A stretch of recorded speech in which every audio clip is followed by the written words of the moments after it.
여러분 안녕하십니까? 2월 26일 뉴스 시작합니다. 끝을 모르고 질주 중인 코스피가 6,200선마저도 뚫었습니다. 간밤 AI 대표 기업인 엔비디아가 기업 실적을 발표하면서 삼성전자와 SK하이닉스도 질주 중인데요. 최윤아 기자. 네, 최윤아입니다. 네, 코스피 오늘도 질주 중이군요. 네, 코스피는 2% 넘게 올라 6,200선을 돌파했습니다. 외국인이 2조 원 넘게 팔아치우고 있지만 개인과 기관이 2조 원 가까이 매수하고 있습니다. 이른바 한국형 공포지수로 불리는 코스피 200 변동성 지수가 장중 52.71까지 올랐지만 엿새째 불장을 이어가고 있습니다. 코스닥도 4일 연속 상승하며 장중 1190.76까지 올라 52주 신고가를 경신했습니다. 닷새째 매수하던 개인이 오후 들어 매도 전환했지만 외국인과 기관이 합해 3천억 원 넘게 사들이며 지수를 끌어올리고 있습니다. 네, 증시가 이렇게 뛰는 건 국내 반도체 투톱이 크게 오른 영향이죠. 네, 시총 1위 삼성전자는 6% 가까이 급등하며 21만 원을 돌파했습니다. 설 연휴 전인 지난 11일부터 9거래일째 오르는 중인데요. 주가 상승세가 가팔라 지난 한 달 사이 40% 넘게 치솟았습니다. SK하이닉스는 오전 한때 105만 3,500원까지 올라 52주 신고가를 경신한 뒤 3%대 상승세를 유지 중입니다. 대형 반도체주가 강세를 보이는 건 엔비디아가 역대 최고 분기 매출액을 기록했다는 소식 때문인데요. 엔비디아는 회계연도 4분기 매출이 전년 동기 대비 73% 오른 681억 3천만 달러를 기록했다고 발표했습니다. 젠슨왕 CEO는 그레이스 블랙웰은 현재 추론 분야 최강자며 차기 제품인 베라 루비는 이와 같은 지배력을 더욱 확장할 것이라고 강조했습니다. SBS 비즈 최윤아입니다. 보신 것처럼 간밤 뉴욕에 이어 오전 우리 증시까지 밀어올리고 있는 엔비디아발 훈풍 조금 더 자세히 알아보겠습니다. 아침 뉴욕 장 마감 이후 발표된 엔비디아의 분기 실적은 항목별 모든 수치가 시장의 예상을 뛰어넘는 어닝 서프라이즈였습니다. 자세히 알아보겠습니다. 이한승 기자, 엔비디아의 실적 수치 어땠습니까? 네, 엔비디아가 또다시 역대 최고 실적을 발표했습니다. 엔비디아는 회계연도 4분기인 지난해 11월부터 올해 1월까지 매출이 전년 동기 대비 73% 상승한 681억 3천만 달러를 기록했다고 밝혔습니다. 이는 시장 전망치를 웃돈 수치이면서 역대 가장 높은 분기 매출액입니다. 조정 주당 순이익도 1달러 62센트로 월가 예상치를 웃돌았습니다. 연간 매출액도 전년 대비 65% 오른 2,159억 달러로 역대 최고 기록을 갈아치웠습니다. 엔비디아는 현재 분기 매출이 780억 달러에 달할 것으로 추산했는데 이 역시 월가 컨센서스인 726억 달러를 넘어서는 수치입니다. 다만 매출 전망치에서 중국 사업은 이번에도 포함되지 않았습니다. 네, 이런 호실적의 배경도 짚어주시죠. 네, AI 확산에 따라 성장한 데이터 센터 사업 때문인데요. 엔비디아의 4분기 데이터 센터 매출은 지난해보다 75% 증가한 620억 달러를 기록해 분기 매출의 91%를 차지했습니다. 엔비디아는 블랙웰 GPU에 대한 강한 수요가 실적을 견인했다고 설명했습니다. 젠슨왕 엔비디아 CEO는 블랙웰과 함께 차세대 AI 칩인 베라 루빈에 대한 고객사 주문이 이미 계획되어 있다며 향후 실적에 대해서도 기대감을 나타냈습니다. 특히 에이전틱 AI를 도입하는 기업이 급증하고 피지컬 AI로 연산 수요가 확대될 것이라며 최근 불거진 고객사들의 시설 투자 둔화 우려를 일축했습니다. 또 오픈 AI 투자 축소설에 대해서는 투자 계약이 이미 마무리 단계에 와 있다고 강조했습니다. SBS 비즈 이한승입니다. 난공불락으로 여겨지던 서울 강남 3구 아파트 값이 2년 2개월 만에 일제히 꺾였습니다. 정부의 전방위적인 다주택자 압박에 매물이 쏟아졌고 용산마저 상승세가 멈춰섰습니다. 최지수 기자. 네, 최지수입니다. 네, 서울 강남 3구가 모두 하락 전환했습니까? 네, 그렇습니다. 강남 3구가 일제히 하락한 건 지난 2024년 2월 첫째 주 이후 2년 2개월 만입니다. 전주에 0.01% 올랐던 강남구가 이번 주 0.06% 하락 전환했습니다. 서초구와 송파구도 각각 0.02%, 0.03% 하락했습니다. 강북에선 유일하게 용산구가 0.01% 떨어지며 하락 전환했습니다. 정부의 고강도 부동산 대책과 이재명 대통령의 다주택자 압박 메시지가 맞물린 결과인데요. 이재명 대통령도 서울에서 상당폭 집값 하락이 나타났다며 부동산 공화국 해체 역시 결코 넘지 못할 벽은 아니다라고 자평했습니다. 실제 오늘 기준 서울 아파트 매물은 7만 784건으로 한 달 전보다 27% 급증해 전국 시도 가운데 매물 증가율 1위를 기록했습니다. 최근 폭탄을 걱정하는 다주택자들이 매도에 나서면서 점차 가격 조정이 이루어지고 있는 건데요. 한강벨트인 마포와 성동구도 상승폭이 주춤해지면서 한 달째 둔화 흐름이 이어졌습니다. 네, 이제 관건은 이 하락세가 계속될지 여부인데요. 네, 그렇습니다. 매물은 늘고 있지만 매도자와 매수자 간의 치열한 눈치 싸움이 이어지고 있는데요. 다주택 양도세 중과유예 종료 시점인 오는 5월 9일 전후가 분수령이 될 거라는 게 전문가들 설명입니다. 토지거래 허가를 받는 기간까지 고려하면 4월 초까지 급매물 등 각종 거래가 이루어지고 그 이후론 집주인들이 다시 버티기에 들어가면서 가격 상승 요인으로 작용할 수 있다는 겁니다. 이에 정부도 다주택자의 기존 대출 만기 연장 제한 등 더 강력한 규제책 검토에 들어갔는데요. 다만 하반기 서울 입주 물량이 평소보다 적은 상황이라 결국 정부가 약속한 공급 대책의 실현 여부가 시장 안정화를 위한 관건이 될 전망입니다. SBS 비즈 최지수입니다. 한국은행이 기준금리를 6차례 연속 유지했습니다. 올해 성장률 전망치를 기존보다 높이면서 금리 인하를 통해 경기 부양을 할 필요성이 낮아져서인데요.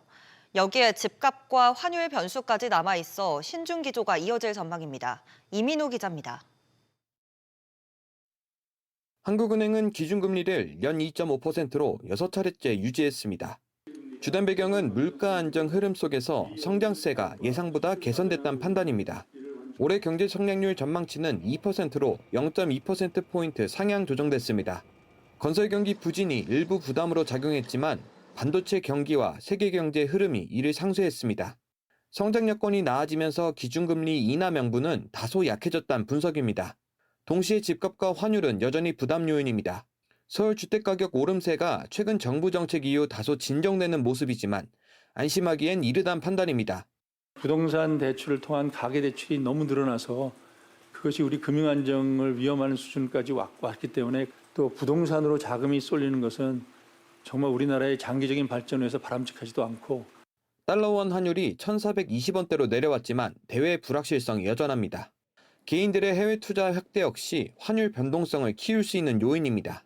ETF를 다 포함해서 개인들의 투자는 1, 2월 달 수준이 작년 10월, 11월 굉장히 컸던 수준과 거의 같은 비율로 2월 중순까지는 나갔습니다. 해외 투자를 쿨하다고 얘기한 적도 없습니다. 쿨하다고 그렇게 말하는 학생 때문에 내가 걱정이 많았다고 얘기를 했고. 그러니까 한은은 이번 달부터 금융통화위원들의 금리 전망을 나타내는 점도표를 도입한 가운데 21개 전망치 중 16개는 6개월 후에도 기준금리 유지가 적절하다고 봤고 4개는 0.25%포인트 인하를 전망했습니다.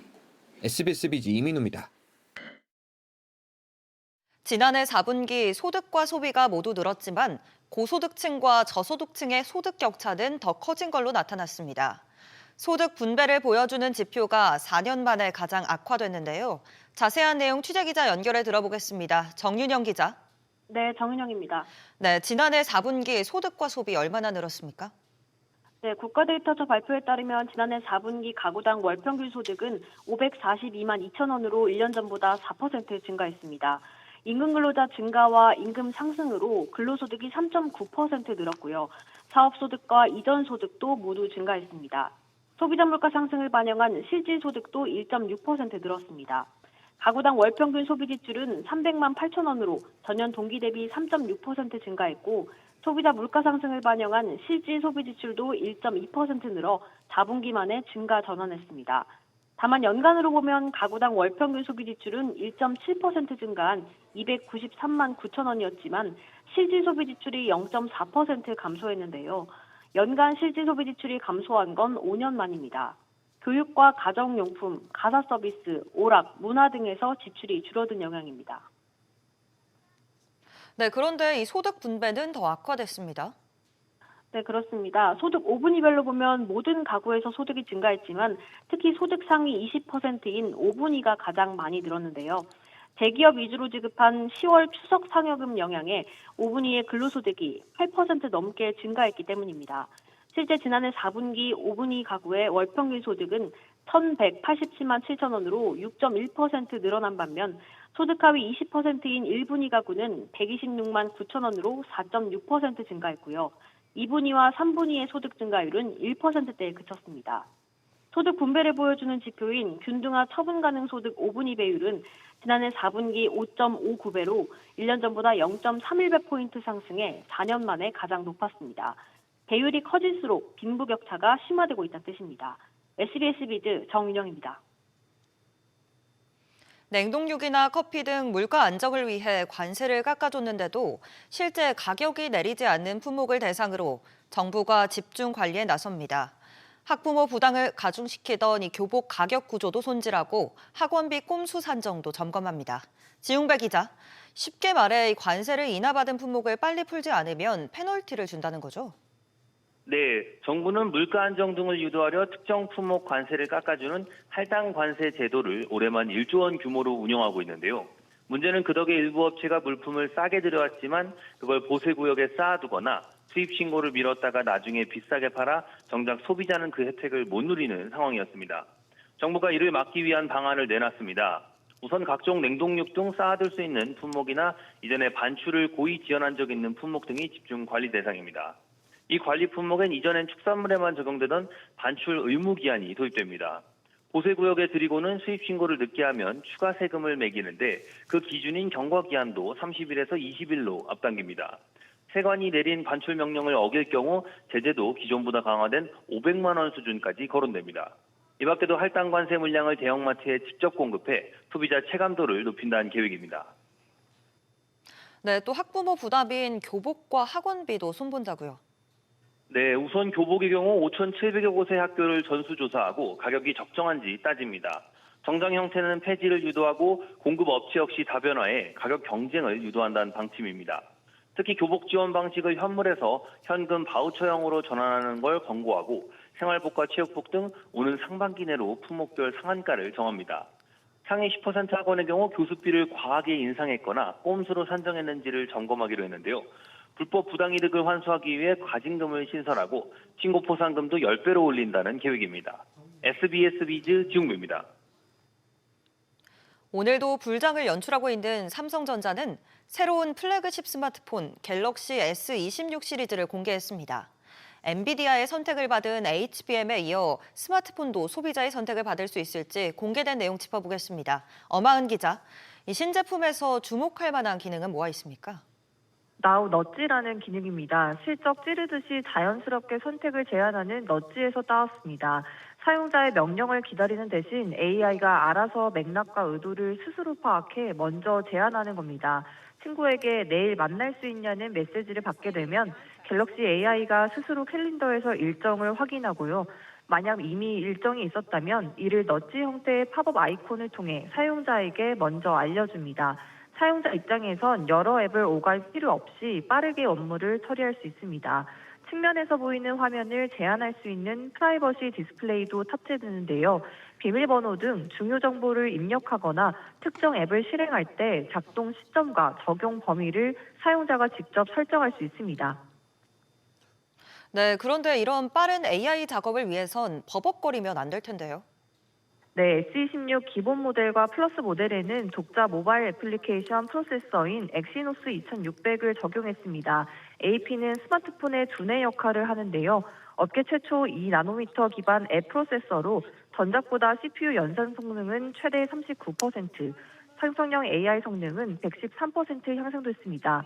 최상위 모델이 울트라에는 갤럭시 전용 프로세서인 퀄컴의 스냅드래곤 8 엘리트 5세대를 탑재했습니다. 신경망 처리 장치인 NPU 성능이 전장 대비 39% 향상됐고 CPU와 GPU 성능은 각각 최대 19%, 24% 개선됐습니다. 가격은 부품값 인상 여파로 대폭 올랐는데 가장 저렴한 기본 모델이 125만 원대, 최고 사양인 울트라는 254만 원대에 달합니다. 국내 사전 판매는 내일부터 일주일간 진행됩니다. SBS 비즈 엄하은입니다. 공정거래위원회가 쿠팡에 대해 납품업체에 이른바 대금 갑질을 한 혐의로 20억 원대 과징금을 부과했습니다. 미국 정계에서 쿠팡 사태로 우리 정부를 저격하는 분위기가 형성되면서 통상 문제로 번지는 게 아닌지 우려가 커지고 있습니다. 신채연 기자의 보도입니다.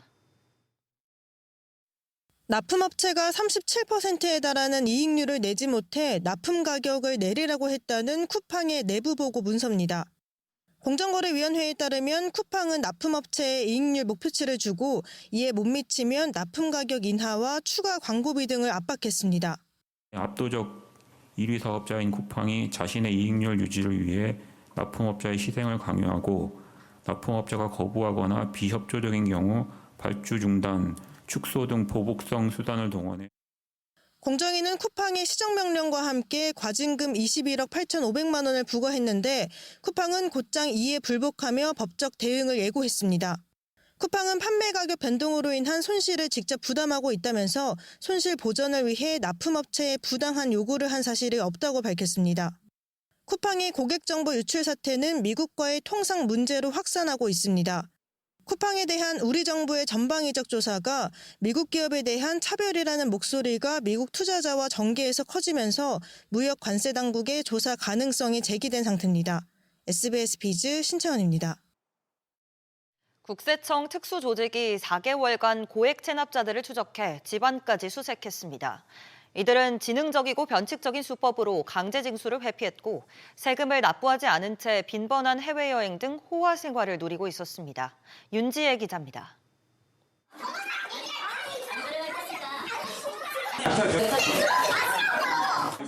국세청이 재산을 은닉한 상습 체납자 A씨 자택을 진입하려 하자 가족까지 가세해 강하게 막아섭니다. A씨 딸은 출근을 이유로 가방을 메고 나왔고 제지하는 과정에서 딸이 가방을 던졌는데 가방엔 현금 다발 1억 원이 담겨 있습니다.